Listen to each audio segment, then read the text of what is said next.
salvation. Jesus Christ, the living cornerstone, crucified and risen to redeem us. We adore and worship Him alone. 자, 오늘 보실 하나님의 말씀 누가복음 12장 36절부터 42절까지입니다. 누가복음 12장 36절부터 42절.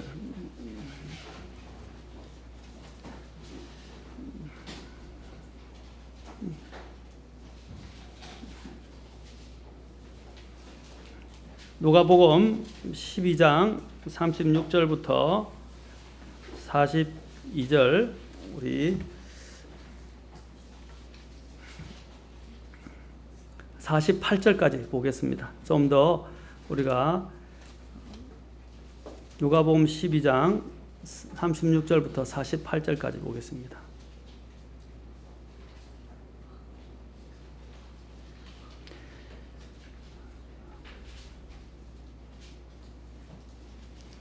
자, 저와 여러분이 한 절씩 교독하겠습니다. 제가 먼저 선독하겠습니다. 시작. 너희 자신은 마치 자기 주인이 결혼식에서 돌아올 때에 그를 기다리는 사람과 같이 되라. 그가 와서 두드리면 그들이 즉시 그에게 열어주리라. 주인이 와서 그 종들이 깨어 있는 것을 보면 그 종들은 복이 있다. 진실로 내가 너희에게 이르노니 주인이 허리띠를 띠고 그 종들을 시작하게 하시고 그들을 섬기리라. 주인이 만일 2경에 오거나 3경에 올 때에 그들이 그렇게 하고 있는 것을 보면 그 종들은 복이 있도다. 이것을 알지니 곧 그 주인이 만일 도둑이 몇 시에 오는지 알았다면 깨어서 자기 집이 울리지 않게 하였으리라. 그러므로 너희도 준비하고 있으라. 너희가 생각하지 않는 시각에 사람의 아들이 오느니라 하시니라. 그때 베드로가 분께 이르되 주여 이 일을 우리에게 말씀하시나이까 아니면 모든 사람에게도 하시나이까 하니 주께서 이르시되 그런즉 자기 주인으로부터 그의 집안들을 넘겨받아 다스리며 제때에 그들에게 그들 몫의 양식을 나누어 줄 신실하고 지혜로운 청지기가 누구냐? 그의 주인이 올 때에 그가 그렇게 하고 있는 것을 보면 그 종이 복이 있도다. 진실로 내가 너에게 이르노니 주인이 그를 자기의 모든 소유를 맡을 치리자로 삼으리라. 그러나 그 종이 마음속으로 이르기를 내 주인이 오는 것을 늦추시는구나 하며 남종과 여종들을 때리고 먹고 다시 고쳐야 시작하면 그가 그를 기다리지 않는 날 그가 알지 못하는 시각에 그 종의 주인이 와서 그를 잘라내고 믿지 않는 자들과 함께할 그의 몫을 그에게 지정하리라. 자기 주인의 뜻을 알고도 자기를 예비하지 아니하고 주인의 뜻대로 행하지 아니하는 그 종은 채찍을 많이 맞으네. 알지 못하고 채찍 맞을 일들을 한 자는 적게 맞으리라. 누구든지 많이 받은 자에게는 사람들이 많이 요구할 것이요 사람들이 많이 맡긴 자에게는 더 많이 달라고 하리라. 기도하겠습니다. 하나님, 오늘 이 자리에 주님께서 성도님들을 불러 모으시고 주님의 말씀을 예비하셨습니다. 주님, 우리로 하여금 들을 귀를 갖게 도와주시고 주님의 말씀 앞에 열린 마음으로 하나님이 무엇이라고 말씀하시든지 아멘하고 또한 순종할 수 있도록 도와주십시오. 성령께서 이 시간을 친히 주장하시고 또 인도하시고 주님이 원하신 것을 선포하게 하시며 또한 주님이 기뻐 받으시는 경배가 되도록 인도해 주옵소서. 이 모든 것을 주님의 권능에 의탁을 드리고 또한 주님께서 영광 받으시기를 원하며 예수님의 귀한 존함을 받들어 기도합나이다. 아멘. 앉으시겠습니다. 오늘 저는 이 말씀을 통해서 재림을 준비하며 기다리는 자들이라는 말씀으로 말씀을 전하고자 합니다. 재림을 준비하며 기다리는 자들. 제가 요즘 와서 종말에 대해서 지금 계속 많이 이야기를 하고 때에 가까운 것에 대해서 이야기를 하고 있는데 그 이유는 아마 저와 여러분이 느끼는 좀 차이가 있을 겁니다. 저는 계속 성경을 연구하고 또 성경의 자료들을 찾아보고 또 시대의 이런 흐름들을 읽어가면서 말씀을 준비합니다. 그런데 여러분이 생각하는 것보다 지금 때와 시간이 굉장히 급박한 시기에 우리가 시기에 살고 있습니다. 얼마나 때가 급한지 여러분이 상상도 하지 못할 정도로 지금 혼란과 혼돈이 전 세계에 임하고 있고 또 앞으로 지금 닥치게 될 이런 여러 가지 사고와 또한 예기치 못한 사건들이 기다리고 있다는 사실입니다.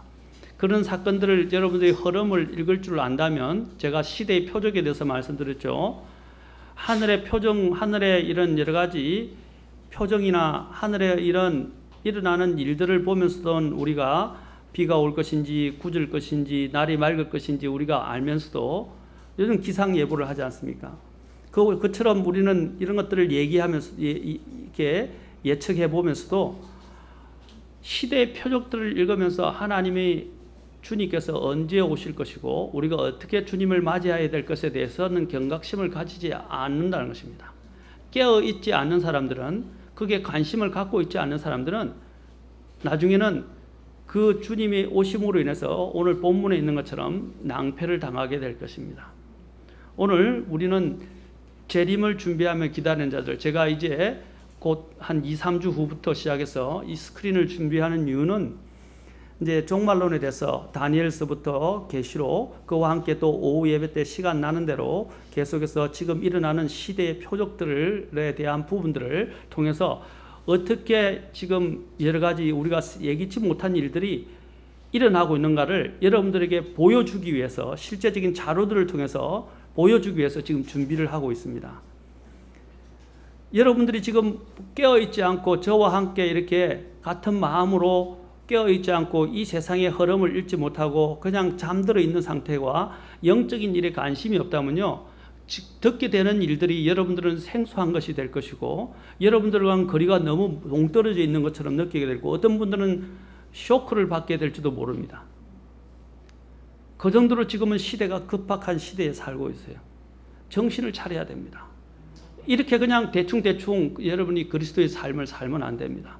저는 위기감을 느끼면서 여러분들에게 말씀드린 거예요. 사도 바울 시대에도요, 조금 이렇게 일어나게 되면 그 자체에서 그들이 금방이라도 주님이 오실 것처럼 위기감 가운데 살았습니다. 그러나 사도 바울의 시대와 지금 우리의 시대를 한번 생각해 보세요. 이전에 제자들이 있던 시대와 우리의 시대를 한번 생각해 보세요. 얼마나 많은 시간이 흘렀습니까? 사도 바울이 이야기했던, 베드로가 이야기했던, 또 주의 사도들과 제자들이 이야기했던 그때의 이런 대언의 성취와 오늘날 우리가 지금 바라보고 있는 대언의 성취는 너무 판이하게 다릅니다. 그들은 성취가 되지 않고 그냥 대언한 사실이 금방 이루어질 것처럼 그들은 대비하면서 살았어요. 그러나 오늘은 우리는 그들과는 달리 이미 얼마나 많은 하나님의 대언들이 성취가 되었고 그 성취가 이제 눈앞에 막바지 종점에 이를 정도로 막바지에 와 있다는 사실들을 여러분들이 성경을 공부하고 준비한다면 피부로 느낄 수가 있어요. 그런 부분들을 제 혼자 느끼는 것이 아니라 또 혹시 그런 부분들을 알지 못하면서 살아가시는 분들에게 제가 일깨워주고 또한 같이 함께 공유하고 또 여러분들이 그것을 통해서 주님 앞에서 더 각성해서 주님을 위해서 살 수 있도록 만들기 위한 것입니다. 그게 저는 목회자로서 해야 될 저의 본분이라 생각합니다. 저 혼자 서서 그냥 저 혼자 열심히 일해가지고 혼자 주님 앞에 상을 받는 사람이 아니라 저의 책임은 여러분들을 목양하라고 주님이 부르셨고 목양을 통해서 여러분들을 일깨우고 더 주님 앞에 준비된 상태에서 주님을 만날 때에 같이 함께 여러분을 책임지는 목양자로서 여러분들이 상을 받을 때 저는 얼마나 기쁘겠습니까? 여러분들이 부모의 심정을 가진다면 이런 마음일 거예요. 내가 잘 되는 것도 중요하지만 내 자녀가 잘 되기를 원할 겁니다. 마찬가지로 저는 그렇습니다. 저 혼자 주님 앞에서 잘 되고 잘 살아가는 게 아니라 저에게 맡기신 여러분들의 이 양들이 주님 앞에서 무장되고 준비되어져서 우리 주님 앞에 섰을 때 부끄러움이 없는 사람들이 되게 하는 것이 제가 원하는 바입니다. 주님은 언제든지 오실 수 있어요. 그러한 생각들을 우리는 항상 의식하면서 가지고 살아야 합니다. 오늘 본문을 보면 우리는 그 부분들을 더 잘 알 수 있습니다. 누가복음 앞에 있는 12장 22절부터 34절을 보면 34절에서는 염려에 대해서, 염려하는 부분에 대해서 주님께서 주의하라고 말씀하십니다. 염려하지 말라고 말씀하십니다.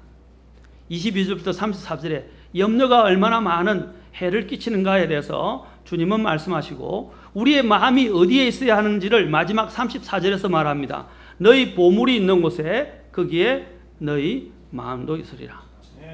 우리는 염려로, 이 세상의 것들에 염려로 해서 이 세상에 우리의 마음을 빼앗기지 말고 우리의 마음이 어디에 두어져야 하는가 하는 것을 이야기하는 것입니다. 곧 하늘에 두어야 한다는 것입니다. 하늘, 그 하늘로부터 누가 오시는 것입니까? 우리의 구원자 예수 그리스도께서 강림하실 것입니다. 우리가 나중에 회개 보고하는 것은 이 세상 사람들이 아니에요. 우리 주님입니다. 우리의 주인이시고 우리의 구원자이시고 우리의 주님이신 예수 그리스도께 우리의 모든 것을 가지고 하나님 앞에 해명을 해야 한다는 사실입니다. 그래서 먼저 염려에 대해서 주의하라고 말하고 있습니다. 이제는 염려가 아니라 이제 주님을 기다리는 사람들이 어떻게 주님을 기다리고 준비해야 하는지 말씀하고 있습니다. 언제든지 여기 보면 본문에 있는 것처럼 마치 너희 자신은 36절에 듯이 35절과 36절 너희 허리에 띠를 띠고 너희 등불을 타오르게 하며 너희 자신은 마치 자기 주인이 결혼식에서 돌아올 때에 그를 기다리는 사람과 같이 되라. 이 말은 뭐냐면 언제든지 섬길 수 있는 종의 자세가 되어야 된다는 것입니다. 언제든지 주인을 맞을 수 있는 그런 종의 모습처럼 언제든지 우리도 우리의 주님을 맞을 준비를 해야 한다는 것입니다. 여러분이 호텔 직원들이나 단체 연회가 있을 때 호텔 직원들은 어떻게 합니까? 대규모의 단체 호텔 연회가 있으면요, 철저하게 계획을 하고 준비를 해서, 심지어는 모든 직원들이, 특히 이렇게 테이블 서빙하는 사람들은요 얼마나 긴박하게 움직이는지 모릅니다. 그 시간 될 때까지 테이블 볼을 가는 것부터 시작해서 테이블 세팅, 테이블 꼭 갈고 그 위에 또한 컵 놓고, 심지어는 숟가락 하나, 여러분들 알고 있는 먹는 이 숟가락이나 젓가락이든지 포크든지 나이프든지 간에 그걸 진열하는 그 부분부터 철저하게 배우고 철저하게 돼서 빠른 시간 안에 모든 걸 준비해야 돼요. 얼마나 빨리 하는지 모릅니다. 그걸 얼마나 정확하게 하는지 모릅니다. 세팅이 제대로 준비 안 되면요, 그 직원은 굉장히 혼이 납니다. 프로페셔널하게 움직인다는 것이죠. 그들이 만약에 그것이 연습 안 되면 거기에 대한 불이익을 받게 되거나 아니면 그 세팅 연습이 제대로 이루어지려고 배울 때까지 계속해서 훈련시킵니다. 테이블 세팅법, 서빙법, 서빙 예절, 이 모든 것을 다 배웁니다. 그래서 고객을 맞았을 때 언제든지 고객들이 편안하게 자신들에게 주문한 것들을 주문하고 자신들이 연회를 가질 수 있도록 다 준비되어 있어요. 국가 의전을 할 때 한번 보십시오.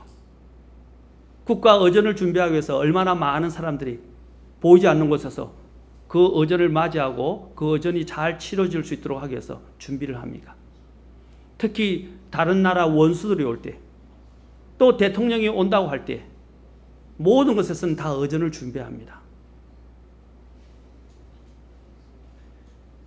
오늘 여기서 35절에서 말하는 너희 허리에 띠를 띠고 너희 등불을 타오르게 하며 라고 되어 있어요. 허리에 띠를 띠고 라는 말이 뭡니까? 자, 이것은 공통적으로 이야기합니다. 베드로전서 1장 13절에도 말씀하십니다. 베드로전서 1장 13절에 동일한 말씀을 하세요. 그러므로 너희 마음의 허리를 동이고 정신을 차려 예수 그리스도께서 나타나실 때에 너희에게 가져오실 그 은혜로 인해 끝까지 소망을 가질지어다. 너희 어디 허리를 가리라고요? 허리를 동이라고요? 마음의 허리를 동이라 그랬어요. 마음의 허리를 동이라. 여기는 오늘 주님께서 우리가 주님의 재림을 준비할 때 허리에 띠를 차라 하는 것은 마음의 허리를 동이는 것입니다.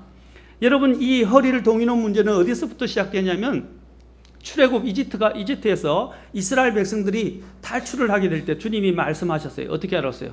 띠를 두르고, 그렇죠? 허리에 띠를 두르고 지팡이를 들고 서서 말씀하십니다. 그게 뭐냐면 주님이 가라! 라고 이야기하실 때 어떻게 해요? 적극적으로 떠날 준비를 하는 것입니다. 적극적으로 떠날 준비. 제가 포병에 있었을 때 5분 대기조 전에 말씀 잠깐 드렸지만 5분 대기조라고 했습니다.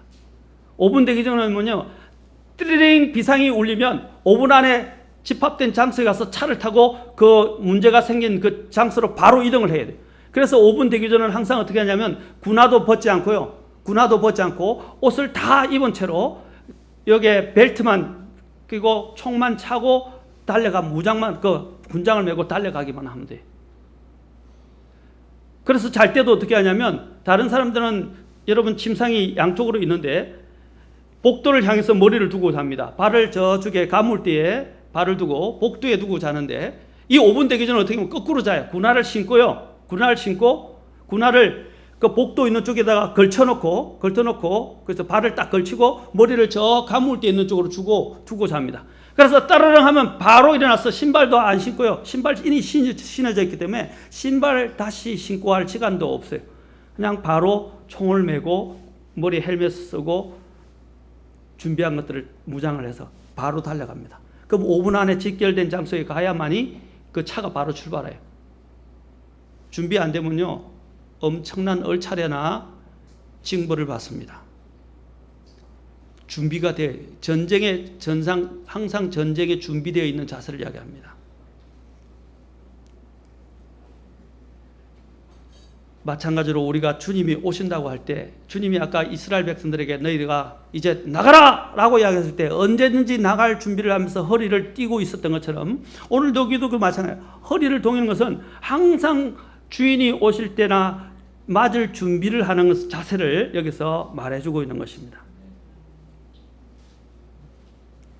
그래서 베드로서에서도 베드로가 너희 마음의 허리를 동이라라고 우리에게 다시 말해주고 있습니다. 어디에 허리를 동이라고요? 마음입니다. 마음이 항상 대비되어 있어야 된다는 것입니다. 마음을 허리를 동이고 정신을 차리라.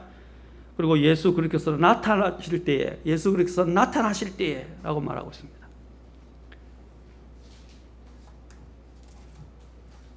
주님이 지금까지 2000년이 지났는데 오신다 말만 했지 아직도 오지 않는데 언제 올지도 모르는데 내 때에 오겠냐. 그런 삶을 사는 사람들을 오늘 본문을 보시면 어떻게 해요? 느슨해져서 주인이 오시는 것이 늦어지는구나 하고요 그냥 자기 할 일만 하고 살아가게 돼요. 그러다 갑자기 주인이 오게 되면 어떻게 됩니까? 무방비 상태입니다. 그러면 주인이 준비가 안 됐을 때 어떻게 하시겠어요? 그를 책망할 수밖에 없어요. 그러나 우리는 어떻게 마음의 허리를 동여서 언제든지 주인이 와도 주인을 맞을 수 있고 섬길 수 있는 준비가 되어 있어야 한다는 것입니다. 오늘 여기서 깨어있으라 라고 말하고 있습니다. 주님께서. 이 깨어있다는 말은 뭡니까? 정신을 차리는 것입니다. 그리고 항상 준비되어 있다는 것입니다. 어떤 예기치 않은 일이 생겨도 어떻게 해요? 놀라지 않는다는 것입니다. 왜? 준비가 되어 있기 때문에. 준비 안 된 사람들은 일이 일어나면 당황하면서 놀라요. 어떤 사람은 실신해요. 그러나 마음의 준비가 되어 있는 사람들은 어떻게 해요? 전혀 놀라지 않습니다. 왜? 이미 준비되어 있기 때문에. 항상 자신감을 갖고 있고 무엇이든지 하든 달려갈 준비가 되어 있는 것입니다. 바로 이런 자세가 우리가 주님의 재림에 대해서 준비해야 될 사람의 자세라는 것입니다. 주님께서 오시는 것은 정말로 예기치 않은 시간에 오실 수 있다는 것이죠. 지난 시간에 여러분 주보를 보시면 지난 시간에 제가 두 가지에 대해서 설교했어요. 주님이 오신 거예요. 첫째는 재림의 임박성에 대해서 설교했어요. 두 번째는 재림의 긴박성에 대해서 설교했어요.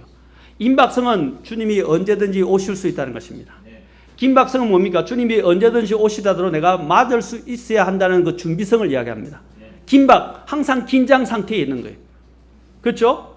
긴장 상태에서 항상 맞을 준비를 긴급하게 준비하고 있는 거예요. 우리는 주님이 오늘 당장 오늘 밤에 오실 수도 있어요. 믿으십니까? 오늘 밤에도 오실 수 있어요. 근데 오늘 밤에 오겠잖아. 그래서 오늘 하고 싶은 거 하고 한번 잠자리 들어보세요. 그럼 만약에 주님 오시면 어떻게 하시겠어요? 지난번에 성경 공부할 때 그런 이야기가 나왔어요. 주님 오셨을 때 우리 자매님들 성경 공부할 때 주님이 기뻐하시지 않을 장소에 가 있다고 생각해 보십시오. 또 내가 보지 말아야 할 것들을 보고 있다고 생각해 보십시오. 자, 주님이 기뻐하시는데 예를 들어서 극단적으로 이야기합시다. 주님이 재림하시는데 내가 그때 사람들한테 술 한잔 권한다고 술 마시고 있다고 생각해 보세요. 춤추는 장소에 춤추고 있다고 생각해 보세요. 아니면 영화관에서 세속적인 영화, 봐서는 안 되는 영화들을 보고 있다고 생각해 보십시오. 또 우리 젊은이들 같은 경우는 열심히 게임하고 있다고 생각해 보세요. 예수님 오실 때 어떤 모습이겠어요?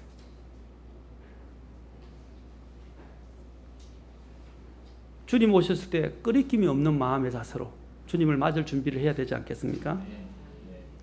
지금 당장 주님이 오시더라도 내가 부끄럽지 않을 모습으로 주님을 맞이할 수 있는가 하는 것입니다. 이것이 오늘 여기 있는 것처럼 주인이 결혼식에 올 때 주인을 기다리는 종과 같이 되어야 한다는 것입니다. 주님이 오셨을 때 우리가 해야 되는 가장 중요한 것은 준비되어야 한다는 것입니다. 그러면 어떻게 준비되어야 합니까? 우리의 책임은 오늘 본문에서 보면 주님이 또 뒤에서 계속해서 41절에 베드로가 묻습니다. 보세요. 그때 베드로가 그분께 이르되 주여 이 비유를 우리에게 말씀하시나이까 아니면 모든 사람에게 하시나이까? 주님은 이 말에 대답을 하지 아니하시고 어떻게 대답하시? 42절 보십시오. 주께서 이르시되 그런즉 자기 주인으로부터 그의 집안들을 넘겨받아 다스리며 제때 그들에게 그들 몫의 양식을 나누어 줄 어떤 사람요? 신실하고 지혜로운 정직이야 누구냐? 주님은 어떤 대상이 모두 다 준비되어야 됩니다. 특히 주님의 종들이라면. 그런데 그 종들이 준비되어야 될 가장 중요한 자세가 뭐라고 말하고 있습니까? 신실하고 지혜로운 종이 되어야 된다는 것입니다. 신실하고 지혜로운 종. 우리의 책임은 주님이 오셨을 때 신실한 자로 발견되어지는 것입니다. 주님 앞에서 성공적이 되라고 말씀하지 않습니다. 주님 안에서 또 다른 사람들의 눈에 보기에 성공적인 사람이라고 되라고 말씀하지 않습니다. 신실한 사람이라는 것입니다. 그게 가장 주님을 섬기는 사람들 중에서 제일 중요한 요소입니다. 여러분 집사를 뽑을 때도 집사는 어떤 사람입니까? 정직하고 순수하고 이구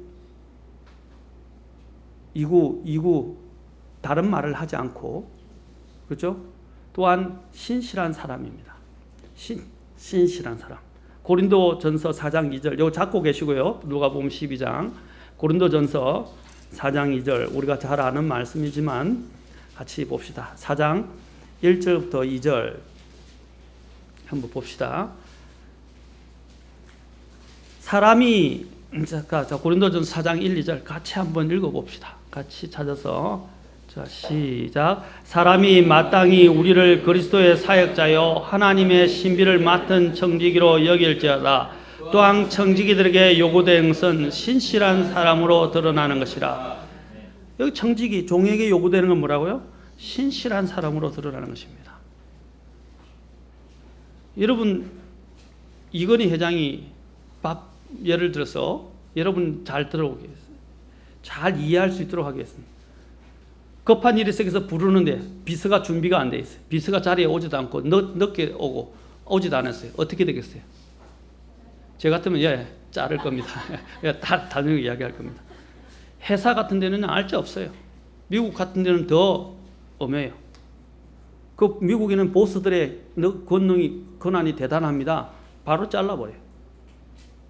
필요 없다 생각하고 그 사람이 소용 안 된다 생각하면 회사의 방침에 따르지 않는다 바로 잘라버립니다. 냉정합니다. 우리나라는요 정에 이끌려가지고요 자르고 싶어도 그냥 가슴 아래 하고 못 자르는 경우도 많아요. 그러나 그렇지 않아요. 주님도 우리에게 은혜를 주시지만요 냉정할 때는 냉정하십니다. 오늘 주님이 여기서 말씀하신 게 뭡니까? 오늘 주인이 준비되지 않는 주인에 대해서 뭐라고 말씀하십니까? 44절부터 45절부터 보십시오. 그 종이 마음속으로 이르기를 내 주인이 오는 것을 늦추시는구나 하며 아무렇게 산다는 거죠. 남종과 여종을 때리고 먹고 마시고 취하기 시작하면 그가 그를 기다리지 않는 날, 그가 알지 못하는 시간에, 곧 예기치 못한 시간에, 이 말입니다. 그 종의 주인이 와서 그를 어떻게 한다고요? 잘라내버린다. 그리고 그가 그에게 맡겼던 부분들을 누구에게 맡깁니까? 다른 사람에게 주님은 다시 빼앗아서 맡기실 것이라는 것입니다. 성신실함은 그 어떤 것보다도 중요합니다. 믿는 자들은 항상 주님이 오시는 것을, 자신의 주인이 오는 것을 생각하면서 살아야 됩니다. 그것은 다른 사람과의 우리의 관계는, 먼저 우리는 다른 사람과의 관계는 주님과의 관계에서부터 시작되는 것입니다. 주님과의 관계가 바르게 되어 있지 않은 사람들은 다른 사람과의 관계가 바르게 될 수가 없어요. 머리로 하는 게 아니에요. 뭐 옳고 그런 것을 말하는 게 아닙니다. 주님과의 관계는요, 옳고 그런 것만이 아니에요. 옳고 그런 것과 함께 내가 어떤 자세로 주님 앞에 나아가는가 하는 것입니다. 어떤 관계를 주님과 맺고 있는가 하는 것이 중요한 것입니다. 주님과의 관계가 바른 사람들은 다른 사람과의 관계도 발라지게 됩니다. 주님과의 관계가 바르지 않고 주님을 위해서 준비되어 있지 않은 사람들은 다른 사람과 관계도 다 틀어지게 되어 있습니다.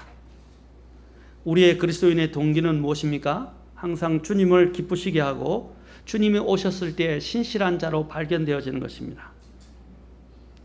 오늘 여기 46절에서 여기에서 신실하지 않는 사람들에 대해서 말하는 것은 그가 구원을 받지 못한다는 뜻이 아닙니다. 그가 받게 될, 하나님 앞에서 부끄러움을 받게 될 것이고, 또한 그가 받게 될 보상을 잃게 될 것이라는 것을 말해주는 것입니다. 여러분, 보상을 잃는 일은 있게 됩니다. 자, 이것도 쥐고 계시고 요한이서로 가봅시다. 요한이서에 보면 한 가지, 제가 보상을 잃는 것을 지금 강조하기 위한 건 아니지만 잠깐 한 가지만 더 우리가 살펴보고 그냥 계속 보도록 합시다. 요한이서 8절. 자, 같이 요한이서 8절 봅시다.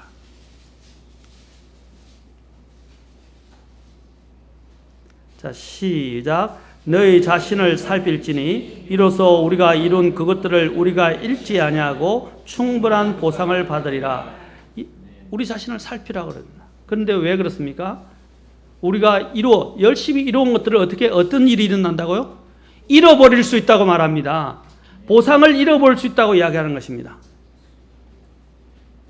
여러분, 열심히 했는데 잃어버리는 사람이 되면 안 됩니다. 주님의 오심을 기다리는 성경에 보면 사람들이 있었어요. 특히 초림과 관련해서 한번 생각해 봅시다.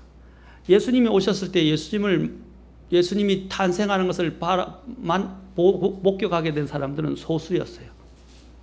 하나님은 이스라엘에게 메시아로 오실 것을 이미 예언하시고 약속하셨어요. 맞습니까? 그런데 예수님이 막상 오셨을 때 예수님을 만난 사람들은, 예수님의 탄생을 목격한 사람들은 소수였어요. 그리고 예수님을 믿은 사람들도, 믿고 따른 사람들도 소수였어요. 대다수의 이스라엘 백성들이 주님을 거절하고 주님을 나중에는 그들의 또 지도자들과 함께 합세해서 십자가에 못 박아 넘겨주었어요. 주님을 거부해버린 것입니다. 왜 이런 일이 일어난 것입니까?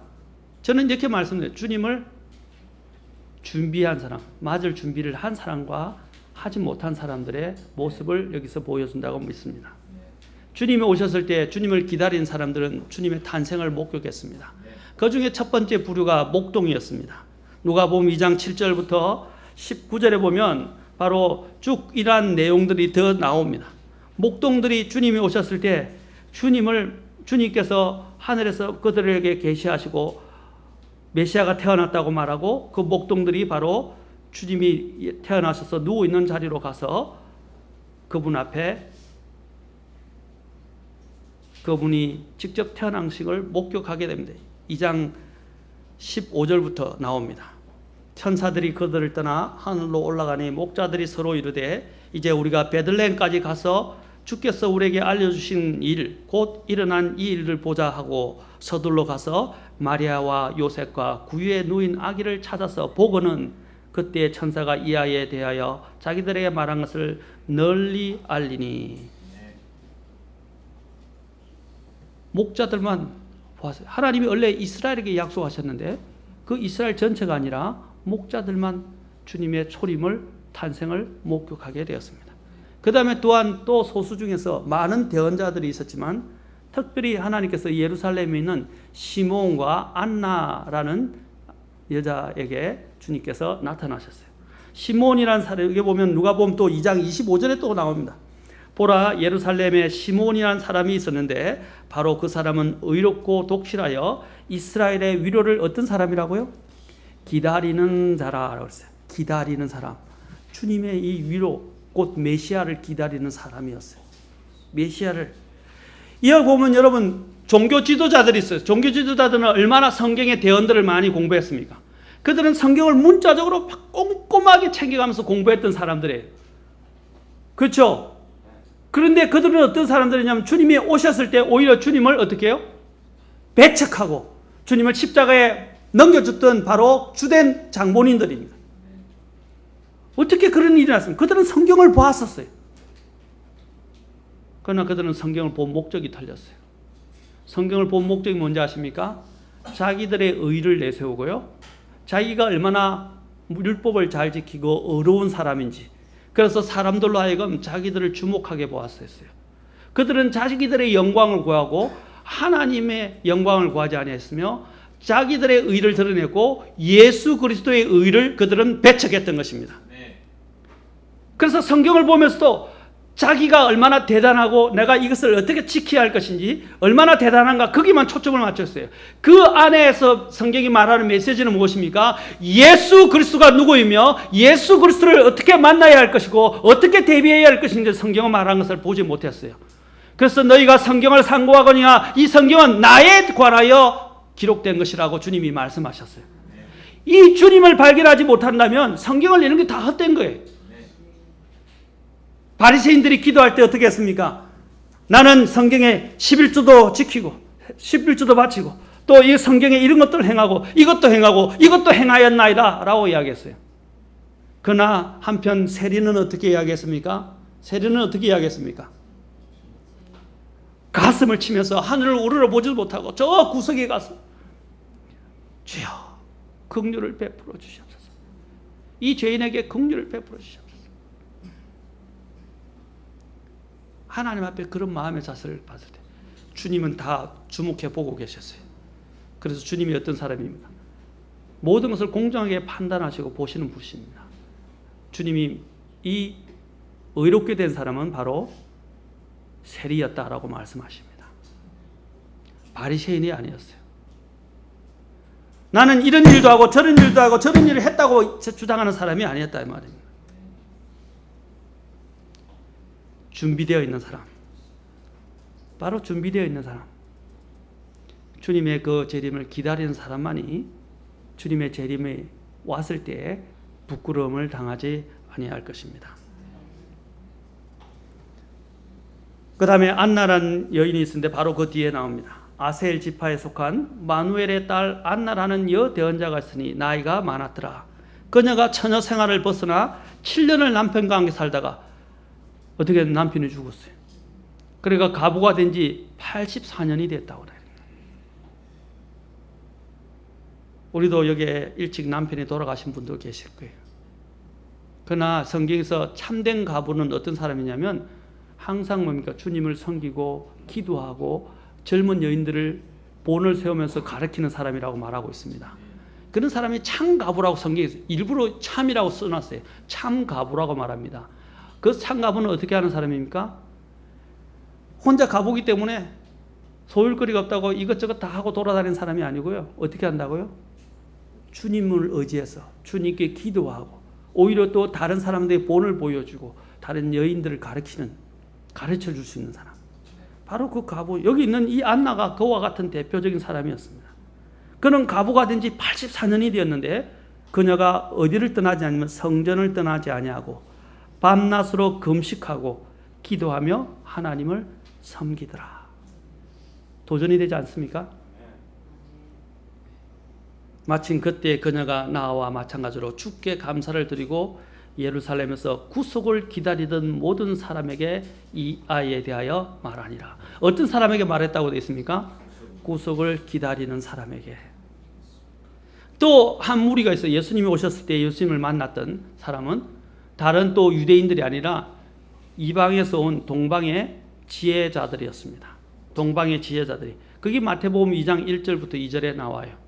주님이 오신 뒤로 이제 2년이 흘렀습니다. 2년이 흐르고 난 다음에 그 주님이 이제 경배 받으실 나이가 될 때, 그때부터 어떻게 해요? 지각이 주님이 이제 열리기 시작하는 것이죠. 열리기 시작한 때에 이제 주님이 이제 하나님이시니까 그 하나님을 경배하기 위해서 동방의 지혜로운 자들이 항상 주님의 오심을 기다리고 있다가 어떻게 해요? 주님을 별의 인도함을 받아서 주님이 계신 곳에 오게 됩니다. 그때는 주님이 어린아 구유에 누워있는 어린아이가 아닙니다. 오늘 성경에서 잘못 가르치면 뭐냐면요, 예수님이 목동 사건하고 여기 있는 주님이 동방의 지혜자들 온 사건을 동시에 일어난 것으로 이야기하는데 아닙니다. 그건 성경이 잘못 알고 있는 거예요. 2년이나 흘렀어요. 2년이 흘러서 우리로 이야기하면 3살에서 4살이 주님이 끌어다닐 수 있고요, 말도 어느 정도 좀 하는 그런 때입니다. 그때는 주님이 이제 완전한 왕이 되시는 걸 자격이 있는 거예요. 어린아이가 아니기 때문에. 그래서 어떻게 해요? 동방의 지혜자들이 와서 주님 앞에 경배합니다. 그래서 헤롯을 먼저 만났다가 헤롯에게 뭐라고 말하면 유대인들의 왕으로 태어나신 분이 어디 계시냐? 우리가 동쪽에서 그분의 별을 보고 그분께 경배하러 왔노라. 그들은 점성술을 했다고 이야기를 할 수 있어요. 별을 보고 왔다고 그랬으니까. 그러나 그들이 이야기하는 점성술은 별을 숭배하는 게 아니고요, 그것을 통해서 구속자를 항상 찾고 있었다는 사실입니다. 제가 처음에 말씀드린 다음에 제가 설교할 겁니다. 12자리가 있는데 12궁성이라고 그러죠. 그죠? 황도 12자리가 있어요. 12자리는 뭘 이야기하냐면 그 별자리가 다 예수님이 어떻게 오셔서 어떻게 심판하실 건가, 그 모든 복음의 메시지를 이야기하고 있는 것입니다. 이 자연 만물을 제대로 공부하는 사람들은 이 모든 것에 하나님의 메시지가 들어있다는 것을 압니다. 복음의 메시지 말입니다. 참 이상하죠. 저는 항원을 보면서 항원에 붉게 해가 지면서 붉게 물드는 모습을 보면서 뭘 생각합니까? 아름답다 생각하면서 경건한 그리스도인은 두 가지 생각. 하나님이 지으신 것이 얼마나 이렇게 아름다운가. 또 더 영적인 사람은 어떻게 생각하겠어요? 예수님이 저렇게 피를 흘리시면서 돌아가셨지 라고 생각하면서 그 항원을 보면서 주님의 그 십자가의 보혈을 생각하게 됩니다. 맞습니까? 모든 만물을 통해서 주님의 솜씨를 생각하면서 또 주님의 그 놀라운 복음의 능력을 생각하게 됩니다. 맞습니까? 그런데 세속적인 사람, 주님과 관계없는 사람은 그냥 아무 감흥이 없어요. 해가 지든 꽃이 피든 감흥 없이 살아가요. 그것이 이 주님을 의식하는 사람과 주님을 의식하지 않으며 사는 사람들의 차이라는 것입니다. 마찬가지입니다. 이 세상에 돌아가는 일들을 통해서 여러분 정치가를 비방하고 뭐 다른 걸 비방하는 것도 좋지만, 비방하고 뭐 문제점을 이야기하는 것도 좋지만, 이 혼란한 세상을 통해서 우리가 뭘 배워야 됩니까? 이 세상에는 소망이 없구나. 우리 주님이 오셔야 이 세상이 평정이 되고 평화가 도래하게 될 것이고, 그래서 주님이 빨리 오셔야 된다. 그런 마음을 가져야 되지 않겠습니까? 새누리당이 어떻고 통합민주당이 어떻고 새천년민주당이 어떻고 그렇다 할 필요 없어요. 난 누구 편도 아니에요. 정치가들은 다 똑같아요. 우리는 이렇게 생각합니다. 어떤 사람들은 박근혜 정권이 물러나고 또 저기서 야당이 잡으면 나라가 더 좋아질 거야. 어떤 사람은 아니다. 이제 새누리당 거기에서 다시 집권을 하게 되면 더 좋아질 것이다. 여러분 그런 데 속지 마세요. 그런 것도 속지 말라고요. 우리의 평화는 주님께로부터 옵니다. 우리는 이 세상에 속한 사람들이 아니에요. 물론 우리가 민족적인 이런 대한민국 시민권을 갖고 있지만 우리 이 시민권은 일시적으로 갖고 있는 거예요. 우리의 영원한 주권, 우리의 영원한 시민권은 어디에 있습니까? 하늘에 있다 이 말입니다. 그래서 저는 정치 이야기 안 하는 게 좋아요. 교회 안에서.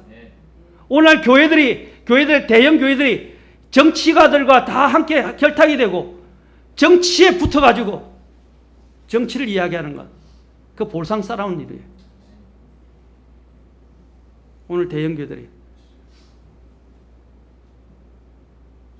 어떤 사람은, 어떤 목사들은 자신이 대통령 조창기도에 초청을 받았어. 조창기도였다고. 그걸 자랑하고 돌아다녀요.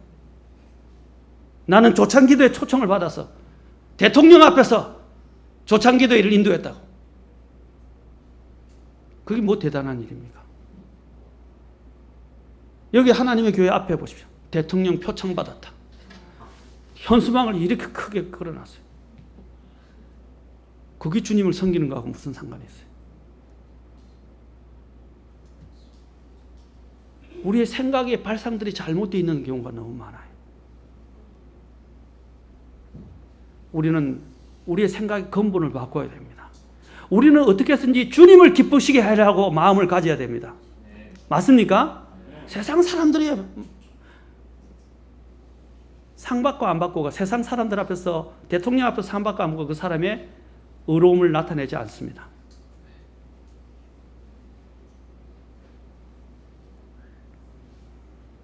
우리는 또한 구약의 인물로서는 대표적으로 아브라함을 들 수 있습니다. 요한복음 8장 56절 가보십시오. 요한복음 8장 56절입니다.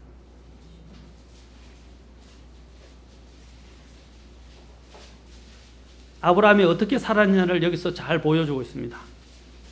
8장 56절에 주님이 말씀하세요. 왜냐하면 이스라엘 백성들이 가장 자신들이 기치로 생각하는 세 사람이 있었어요. 어떤 사람이냐? 첫째는 모세였어요. 두 번째는 누구입니까? 자신들의 믿음의 조상이었다고 부르는 아브라함이었어요. 세 번째는 다윗이었어요. 자, 그 중에서 아브라함은 대단히 중요한 인물이었는데 주님이 모세를 들기도 하시고 이제 아브라함을 드십니다. 요한복음 8장 56절에서 아브라함을 드시면서 예로 드시면서 이런 말. 너희 아버지 아브라함은 나의 날 보기를 기뻐하다가 그 날을 보고 즐거워하였느니라. 주님의 날이 언제입니까? 주님이 오셔서 모든 구속을 이루시고 또 주님이 자신의 일들을 이제 완전히 성취하실 그것을 바라보았어요. 아멘? 그는 바로 주님이 이루실 것들을 바라보면서 그 주님의 날을 기다리고 있었던 것입니다.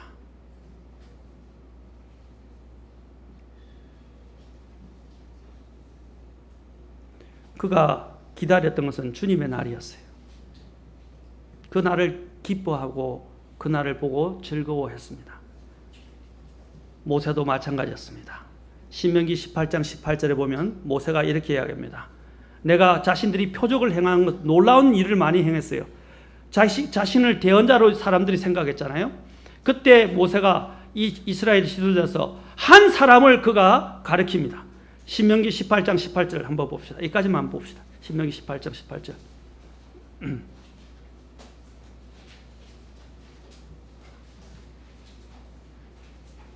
신명기 18장 18절. 내가 그들의 형제들 가운데서 너와 같은 대언자 하나를 그들을 위하여 일으키고 내 말들을 그의 입에 두리니 내가 그에게 명령할 모든 것을 그가 그들에게 말하리라. 하나님께서 모세에게 뭐라고 말씀합니까? 그들의 형제들 곧 이스라엘 중에서 누구를 일으킵니까? 너와 같은, 모세와 같은 대언자를 일으키시겠다. 이 대언자가 영어로 보면 캐피탈로 되어 있어요. 죄송합니다. 대문자 앞에 처음에 대문자로 되어 있어요. 누구냐면 예수님을 가리킵니다. 앞으로 대언자로서 모든 것을 성취하실 예수님을 가리키는 거예요. 그래서 모세는 누구를 바라보았습니까? 이 예수님을 바라보았습니다.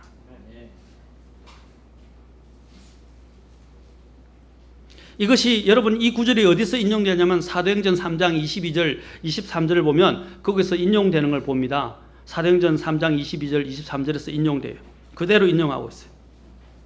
그리고 뭐라면 너는 모든 일에서 그의 말을 들을지니라 라고 말합니다. 그 대언자의 말을 들으려 하지 않는 모든 호는 백성 가운데서 망하니라. 그 위에 여러 가지 인물들도 있지만 다 들면 너무 많으니까 제가 다 들게 해요. 다윗도 있고요. 사도 바울, 베드로 모든 사람들이 다 한결같이 주님을 바라보았습니다. 또한 우리가 지난번에 살펴본 사도 요한도 마찬가지입니다. 그들은 다 주님의 재림을 기다린 사람이었어요. 특히 베드로는 뭐라고 했습니까? 사랑하는 자들아 너희가 그러한 것들을 기다리나니 라고 되어 있어요. 기다리나니 하나님이 날이 오는 것을 기다리고 서두르라 라고 말했습니다. 촉구하고 있어요. 사도 요한도 어떻게 했습니까? 주님이 반드시 속히 오실 것이라고 그랬어요. 우리는 이 구약의 인물들, 아까 주님이 초림하셨을 때 있었던 목동들이나 시몬이나 안나나 또 그 외에 동방의 지혜자들이나 여기 아까 했던 이런 인물들처럼 아브라함처럼 주님의 재림을 사모하고 기다리는 사람이 되어야 됩니다. 아멘? 기다리는 사람이 되어야 돼요. 마치 신부가 신랑을 자기가 단장해서 신랑을 맞을 방에서 대비하고 기다리는 것처럼 우리는 그런 기다리는 사람이 되어야 돼요. 아멘? 얼마나 설레입니까? 설렘이 있어야 되지 않습니까? 여러분 주님 오시는 게 설레예요. 주님 잠깐만! 안 됩니다. 지금 오면 안 됩니다. 아직 내가 못한 거 있고 지금 오면 부끄럽습니다. 여러분 아가서에 보면요. 참 재밌는 표현. 제가 거기서 굉장히 큰 도전을 받았는데 뭐냐면 자기 신랑이 오는데요. 그 신부가 어떻게 하냐면 신부가 문을 두들면서 신랑이 문 열어달라고 이야기하는데 내가 옷을 벗고 누웠으니 기다리라고. 그러다가 생각하니까 안 돼서 문에 나가보니까 어떻게 신랑이 가버리고 없어요. 사라져버렸어요. 저는 그 내용을 보면서 아가서는 충격을 받았어요. 몰락을 남겨놓고, 그렇죠? 몰락의 향해만 남겨놓고 가버렸어요. 우리도 마찬가지. 신랑이 오는데 신부가 들어누워서 준비도 안 된 상태에서 옷을 벗어버리고 신랑을 맞을 준비가 안 됐을 때 신랑의 마음이 어떻겠어요? 신부가 신랑이 오면 설레야 되잖아요. 우리 신랑 어떻게 생겼을까? 얼마나 멋질까? 어떤 분일까? 신랑에 대해서 소문은 들어왔었는데 진짜 내가 그 신랑을 본다. 설레지 않겠어요? 설레지 않겠어요? 결혼을 하게 되면 첫날 밤 설레지 않습니까? 그렇죠? 설레지 않아요? 그것처럼 우리가 주님의 오심에 대해서 설레는 마음으로 돼야 되는데 오면 어떻게 하나? 망한다. 지금 아직 안 오면 좋겠다. 오면 골치 아플 것 같다. 이런 마음의 자세가 되면 안 되는 거죠. 사랑하는 성도 여러분, 주님을 기다리는 사람이 되면 좋겠습니다. 데살로니가전서 1장 10절에 보면 또 주님을 기다리는 대표적인 교회가 있었어요. 참 우리가 본받아야 될 교회의 모습입니다. 데살로니가전서 1장 10절에 보면 데살로니가 교회 성도들이 그랬어요. 자, 데살로니가전서 1장 10절 같이 한번 이것도 읽어봅시다. 데살로니가전서 1장 10절입니다.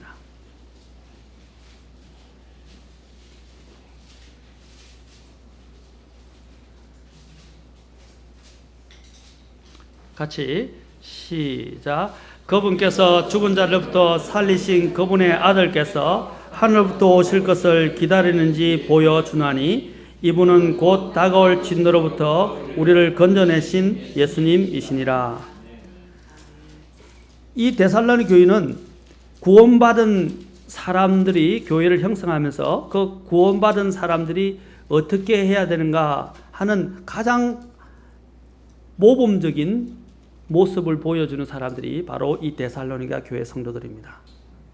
그들이 주님을 믿게 하고 구원받았을 때 그들은 어떻게 주님의 앞에서 준비되었습니까? 아까 데살로니가전서 1장 9절부터 보시면 그들이 직접 우리에 관하여 보여주되 우리가 어떤 식으로 너희가 들어간지 또 너희가 어떻게 보십시오. 너희가 어떻게 우상들을 버리고 하나님께로 돌아와 살아계시고 참되신 하나님을 섬기며 그 다음에 어떻게 했냐면 주님이 죽은 자를 살리신 그분의 아들께서 하늘로부터 오실 것을 어떻게 해요?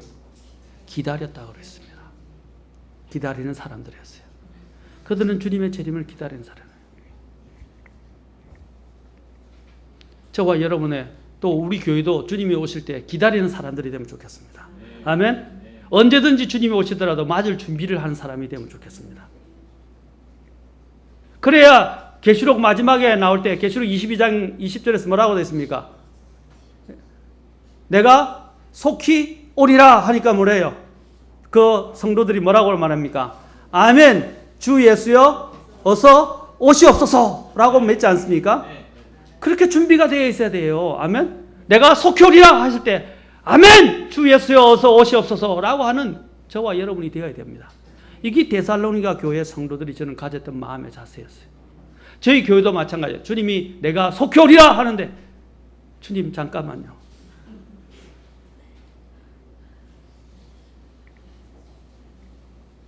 사랑하는 성도 여러분, 언제 오시더라도 부끄럽지 않은 저와 여러분이 되도록 힘쓰기 바랍니다. 항상 준비되어 있어야 될 것입니다.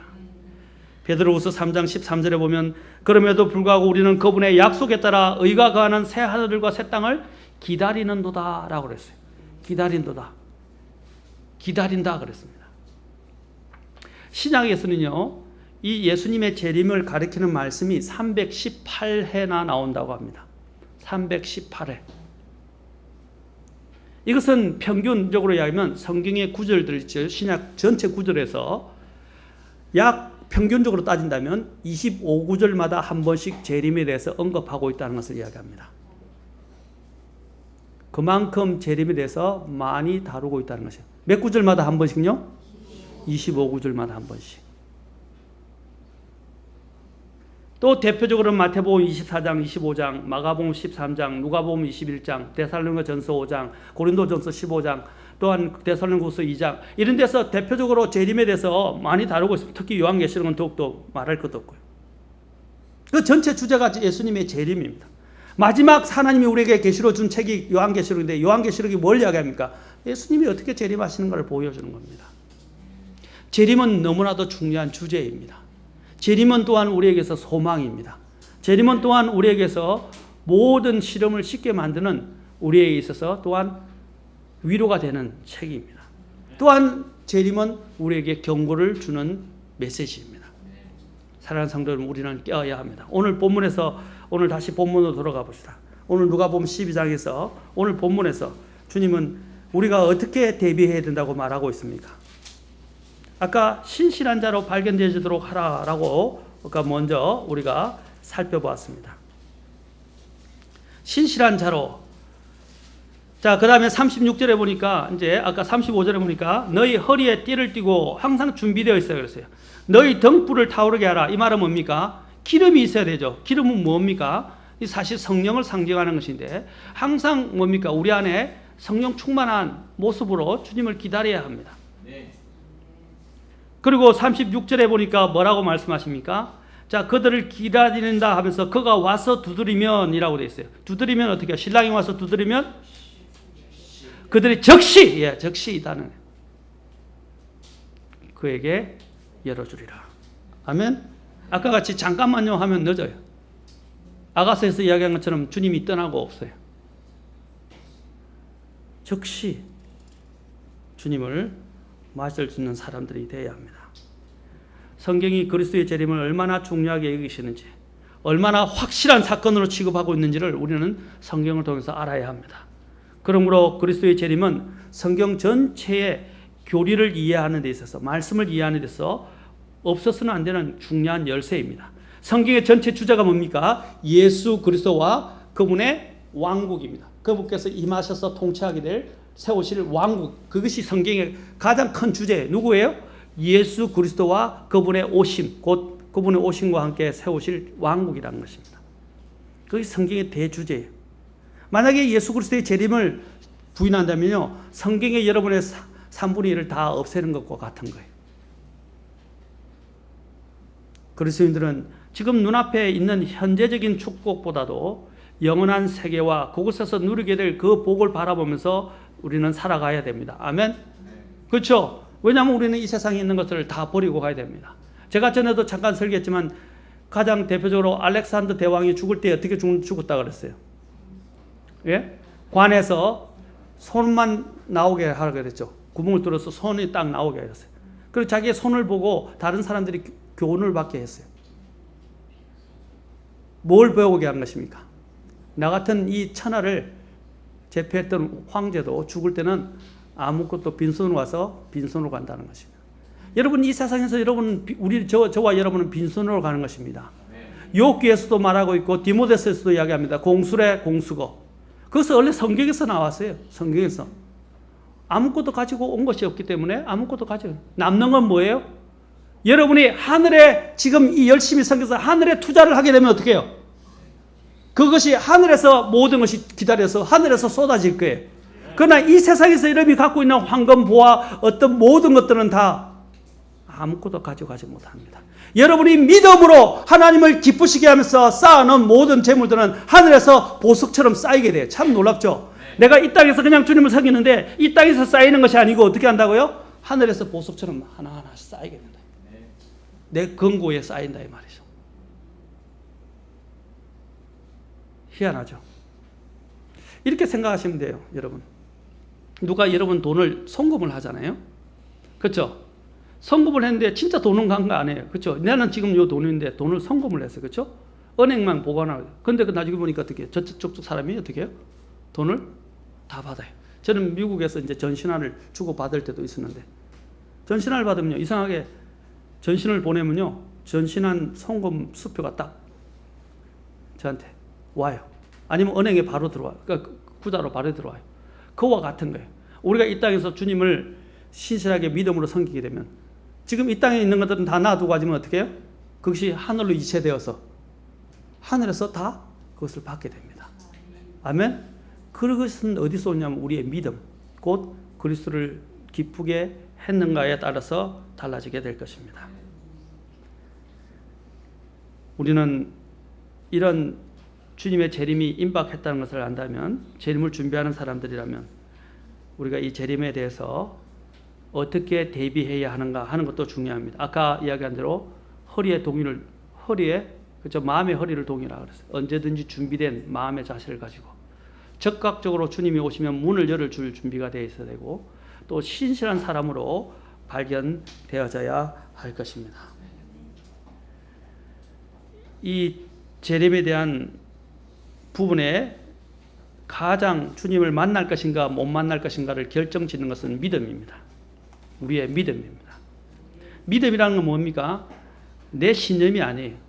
믿음은 하나님의 말씀대로 내가 믿고 따르고 살았냐 하는 것입니다. 아멘? 하나님의 말씀. 그래서 믿음은 들으면서 나오며 들으면 하나님의 말씀에 의해서니라. 로마서 10장 17절에서 말씀하신 대로 믿음은 어디에 근거를 두냐면 하나님의 말씀에 근거를 두는 거예요. 하나님 말씀대로 하는 것입니다. 신실하다는 말은 바로 주인이 말한 명령대로 자신의 책임을 다하는 사람입니다. 주인이 말한 대로 하지 않는 사람들은 그것은 신실하다고 할 수가 없어요. 그건 자기 멋대로 사는 것입니다.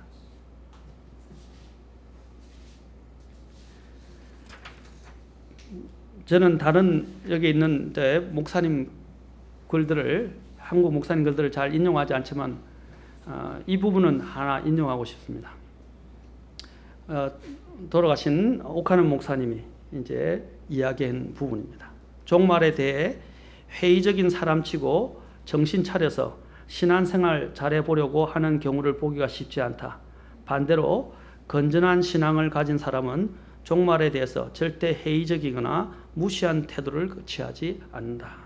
라고 이야기했습니다. 우리도 마찬가지입니다. 우리는 더 정신 차리고 이 세상에 대해서 이것들을 터부시해서 어떤 옛날 다윗 선교회가 있을 때 1984년에 예수님이 92년에 재림한다고 이야기했을 때 어떻게 모든 걸 다 팔아버리고 집도 팔고 모든 걸 재산을 팔고 어느 한 장소에 모여가지고 주님의 재림을 기다리는 이런 정신 나간 이단과 같이 되려고 말하는 것이 아닙니다. 성경은 뭐라고 말합니까? 오늘 여러분 이야기 스피노자가 이야기한 것처럼 뭐라고 그랬습니까? 내일 세상에 종말이 온다 할지라도 나는 오늘 사과나무 한 그루를 심겠다. 물론 스피노자는 그리스도인이 아니었어요. 하나님을 믿는 사람이에요. 그러나 그 말의 의미는 저는 우리 그리스도인들이 배워야 된다고 생각합니다. 내일 어떤 일이 일어났냐? 그거 중요한 것입니다. 중요합니다. 그러나 그보다 더 중요한 건 무엇입니까? 내일 어떤 일이 일어나기 때문에 오늘 지금 해야 될 일들을 염세적으로 또는 난 모든 걸 다 벗어버리고 쾌락적으로 살아가는 사람들이 아니라 오늘 하루를 내가 어떻게 준비하며 사느냐는 것입니다. 주님이 원하시는 삶은 그것입니다. 오늘 내가 어떻게 준비하느냐. 오늘 밤에 오실 수도 있어요. 그러면 지금 당장 주님을 맞을 준비가 되어 있냐는 것입니다. 지금 주님이 나에게 맡기신 책임과 나에게 주신 것들을 내가 더 잘 감당하고 있는가 하는 것입니다. 사랑하는 성도 여러분, 주님이 곧 오실 것입니다. 그래서 제가 올 말에 하반기부터 8월 달부터 종말론을 해서 설교할 예정입니다. 올해 9월에서 10월 정도나 내년 초가 되면 올 하반기나 내년에 되면요 정말 위기가 찾아옵니다. 여러분 이렇게 이야기합니다. 목사님이 예언하시냐 자꾸 이렇게 이야기하시는데 왜 자꾸 그런 말을 하시냐, 왜 자꾸 불안에 떨게 위협하시냐 이렇게 이야기하실 수 있어요. 여러분 저는 예언자가 아닙니다. 예언자가 아니라 주님의 성경을 연구하는 사람이고 성경을 통해서 여러분들에게 어떻게 성경을 통해서 어떤 일이 일어나고 있는 것을 깨우쳐주고 여러분들로 대비하는 사람입니다. 그러나 분명히 성경의 대언을 연구하는 학자이며 또한 목회자로서 또 성도로서 말씀을 드리고 싶은 것은 지금 되어가는 작금의 현황이 여러분이 생각한 것보다 더 혼란스럽고 어렵다는 것입니다. 위기가 곧 닥칩니다. 그때는 많은 사람들이 기절하게 될 정도로 위기가 닥칠 것입니다. 주님이 성경에 예언한 대로 적그리스도가 동정할 준비가 다 되어 있습니다. 그러한 징조들이 지금은 다 나타나고 있습니다. 이렇게 생각하시면 돼요. 쓰나미가 온다! 그럼 어떻게 해야 되겠어요, 여러분? 대피하고 준비해야 되죠. 근데 쓰나미가 온다 했는데 쓰나미가 그날에 못 왔다. 그러면 어떻게 해요? 예, 다행이지만은 그렇죠.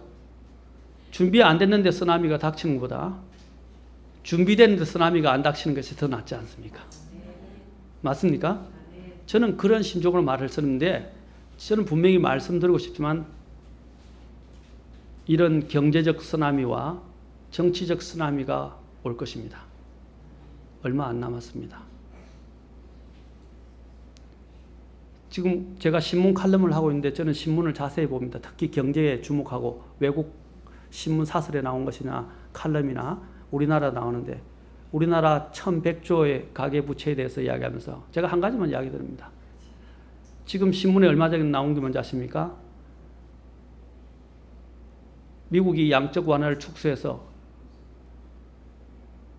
이자율을 올리게 되면 우리나라는 엄청난 위기에 올 것이라고 신문에 기자들이 이야기해요. 미국의 연준에 있는 지금 앨런이 어떻게 이야기하고 있습니까? 가을에는 9월달쯤 될 것이다. 가을에는 이자율을 올리게 될 것이다. 지금 벌벌 떨고 난리가 났어요. 근데 우리나라 경제부총리, 여러분 정치가들이 이야기하는 거 믿지 마세요. 괜찮을 거다. 우리나라는 안정적이다. 외환 위기 없을 것이다. IMF 때도요. 외환위기 없을 것이던데 그 다음날 외환위기 났어요. 기아 부도 사태 곧 터졌어요. 바로. 정치가들 경제 이야기하는 사람들이 어떤 사람들인지 아십니까? 백성들을 동요하지 않게 그냥 시민들을 안정시키기 위해서 그냥 거짓말로 만드는 거예요. 무조건 가만히 있게. 메르스 사태도 마찬가지예요. 괜찮을 거라고 이야기해요. 여러분 그 정치가들이 이야기하는 거, 경제학들, 학자들이 이야기하는 거 믿지 마세요. 지금까지 한 번도 빠짐없이 미국이 이자율을 올렸을 때 대대적인 사건이 일어났어요. 연준에서 이자를 올리면 어떤 사태가 있는지 다음에 제가 그 과정까지도 제가 여러분을 설명해 드리겠습니다. 그래서 저는 말씀드리고 싶어요. 돈 빌리지 말라고요. 돈 빌려서 사업 투자하지 마세요. 돈 빌려서 집 살려고 하지 마세요. 분명히 낭패를 보게 될 겁니다. 지금은 빚을 질 때가 아니에요. 돈을 믿지 마세요. 돈은 일시에 없어집니다. 제가 말씀드렸죠. 그리스 사태 같은 경우나 키프로스 사태 같은 경우 그리스가 은행이 문을 닫아버렸어. 은행이 돈이 없어가지고 어떻게 해요? 하루에 몇십 불 외에는 정해진 금액 외에는 돈을 인출할 수가 없어요. 우리나라 안 일어날 것 같습니까? 지금 얼마 전에 식사하는데 누가 그러더래요. 지금 러시아, 우리 형제님이 하셔. 러시아도 지금 그리스와 같은 사태가 일어날 지금. 근데 러시아 문제가 아니에요. 우리나라 문제예요. 우리나라 가계부채가 상상을 초월하고 기업 부채가 상상을 초월해요. 나라가 부채가 얼마인지 아십니까? 도산 위기예요. 도산 위기. 근데 국가에서는 뭡니까? 계속 돈을 찍어내고 추경 예산 편성하고 계속해서 빚을 져가고 빚을 늘려가고 있고 언제 나라가 디폴트가 될지 몰라요. 채무 불이행 사태에 이를 줄 모른단 말입니다. 그런데 여러분 안전하다, 괜찮다라고 생각하십니까? 나라가 파산하는 거예요. 그러면 나도 파산하는 거예요. 안 믿어지십니까? 정치가들이 이야기하는 거 믿지 마세요.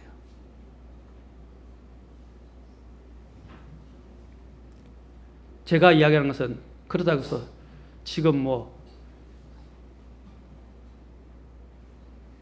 다른 이야기를 하는 게 아니라 더 주님을 섬기는데 하늘을 갈 준비를 하는데 주님이 부르시면 언제든 주님을 만날 준비를 하는데 주님을 섬기는 일에 열심을 가지라 이 말입니다. 그리고 주님과의 관계에 더 많은 시간을 할애하라 이 말입니다. 주님이 언제든지 부르시면 주님의 섬김의 기회를 놓치지 말라는 것입니다. 주님을 잃어버리고 살지 마십시오. 아멘. 그래야 우리의 삶의 자세가 주님 왔을 때 부끄러움을 당하지 않게 될 것입니다. 다음 시간에 제가 이 부분에 대해서 마지막으로 한 번 더 이야기하고 그 다음부터는 아마 다니엘서 계시록을 하게 될 것입니다. 기도하시겠습니다.